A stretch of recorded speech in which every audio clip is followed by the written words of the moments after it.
E aí, gente, tudo bem? Vamos falar mais um pouquinho sobre natação e atividade física. Hoje, véspera de feriado, né? Praticamente uma sexta-feira, né? Sextei. Hoje eu queria falar para educadores. Educadores. Então serve tanto para professores de natação, profissionais de educação física, né? Meus colegas, né? Mesmo ainda em formação ou já formados em atividade, mas também serve para pais também, educadores de maneira geral.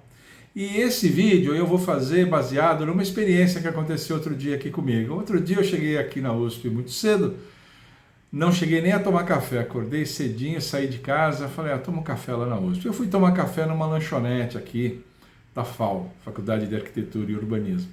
Cheguei lá na faculdade, a proprietária da lanchonete, era uma senhora, eu acredito que seja uma das proprietárias pelo menos, falou assim, o senhor não é o professor Bona da natação, lá da educação física? Isso já aconteceu comigo muitas vezes, né? Muitas vezes. Falei, sou, meu filho fez aula com você.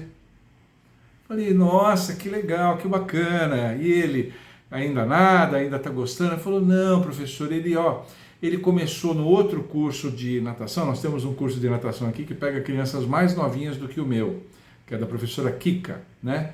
E crianças de 6 a 10 anos, e eu pego crianças de 8 a 17, uma faixa etária acima.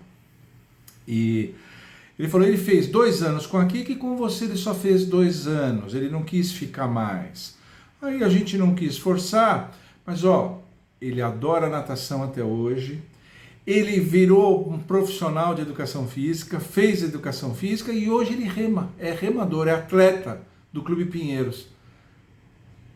Eu falei, puxa, mas isso aqui é importante, né? Que bacana e tal. Aí conversei com ela mais um pouquinho lá, tomei o meu café, fui embora e eu voltei refletindo. Eu queria compartilhar essas reflexões com vocês.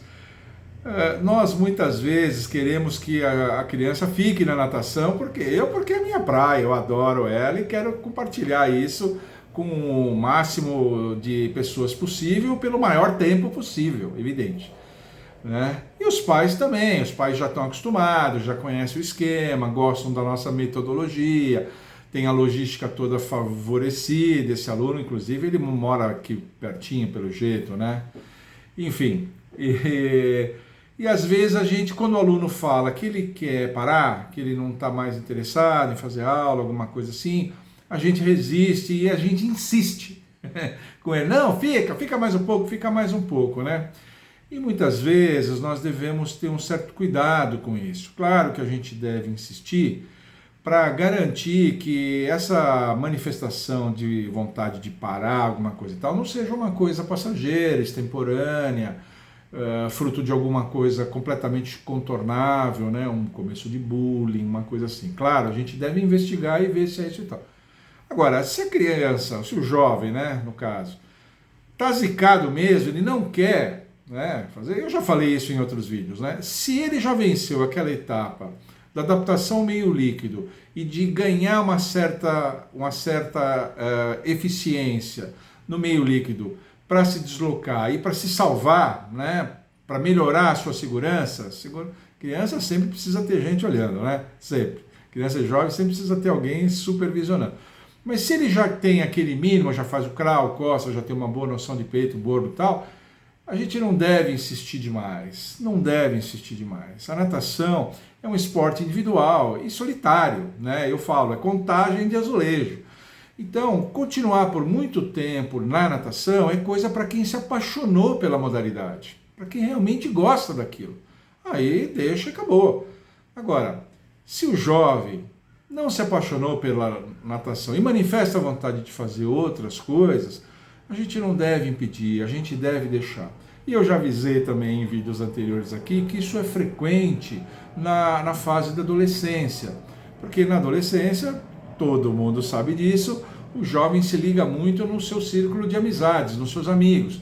O jovem é muito sensível à interação social com seus colegas de mesma idade.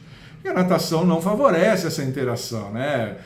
Aqui na natação a gente tem o aquecimento, a gente tem uns eventozinhos que eu faço, alguma coisa assim. Mas 70%, 80% do tempo é cara na água e contagem de azulejo. Isso é para quem gosta. Tem gente que gosta, ok. Mas quem não gosta, a gente não deve forçar.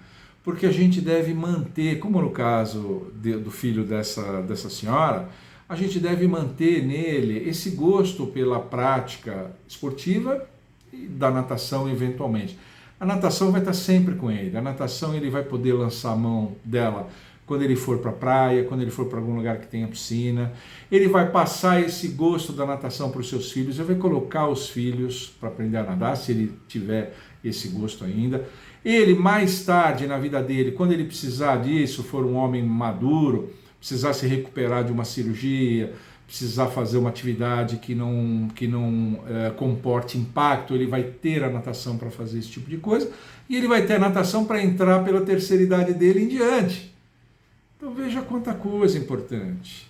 Então quando o filho dessa senhora manifestou vontade de parar, ela foi sensível o suficiente, né? Foi esperta, inteligente o suficiente para deixar. O menino continuou, ele adora natação ainda, ele virou um profissional, é meu colega hoje, e é um remador, foi para um esporte aquático, só que no remo, né? Eu até brinquei com ela, ele saiu da água e subiu no barco, né? Foi isso que ele fez. Então a gente deve levar isso como uma lição. Tem criança que se apaixona pela modalidade e fica com a gente por muito tempo? Tem. Mas mesmo as crianças que não fazem isso e preferem fazer outra coisa, mesmo esportes terrestres, viu gente? A gente não deve brigar com elas não. A gente deve pensar nesse legado que eu disse aqui, dele ter o gosto pela atividade física em geral, gosto pela natação, porque isso vai fazer muito bem para ele numa série de circunstâncias que ninguém sabe, ele poderá enfrentar mais tarde. Então a gente não deve se desesperar com isso, não deve se entristecer e sendo muito duro com o aluno, a gente não deve fazer isso. A gente deve, como eu disse, só verificar se não é uma coisa passageira, uma coisa boba, uma vontadezinha, algo do gênero assim, e depois deixa o moleque fazer aquilo que ele gosta, aquilo que ele quer. A natação vai estar sempre com ele lá. Tá bom? Por hoje era isso, era só um toquezinho rápido e isso aconteceu comigo. Essa situação já aconteceu comigo inúmeras vezes, né? Na maioria das vezes as mães me relatam que a criança ainda continuou nadando por um tempo, chegou a treinar, chegou a ganhar outras medalhas, além das medalhinhas que ganhava aqui comigo. Eu fico felizão da vida. Mas eu vi que mesmo no caso desse menino que deixou, ele parece que ficou 2 anos no curso da minha colega, Kika, e 2 anos só comigo é pouco, ele poderia ficar mais, o meu curso ele poderia ficar 5, 6 anos, alunos longevos no meu curso ficam isso, 5, 6 anos, mas ainda assim, a natação está presente lá e eu fiquei feliz por ela ter percebido isso e feliz por ele porque tem esse legado que é a natação. Tá bom? Então por hoje era só isso, gente, espero que vocês tenham gostado, reflitam nisso, amadureçam isso aí, vocês que são professores e vocês que são pais. Eu também sou pai, né? Também sou pai. Ó, eu tenho 3 filhas, só 2 fizeram uma natação de maneira mais consistente, mais longa. Uma fez muito pouquinha coisa, praticamente não fez. Fazer o quê? Tá bom? Triplo C aqui, por favor, curte, compartilhe, comente. Comente alguma coisa, já passaram por essa situação? Vocês já passaram por essa situação? Seus filhos, seus sobrinhos, seus netos já passaram por essa situação? Como é que vocês reagiram? Como é que vocês pensam isso? Como é que vocês amadureceram isso dentro de vocês? Coloquem aqui. Todas essas interações ajudam muito aqui a que o nosso vídeo seja melhor distribuído pelo YouTube. Tá bom? E continue mandando para cá as suas sugestões, porque você já sabe, aqui nesse canal as melhores viram vídeo. Tchau!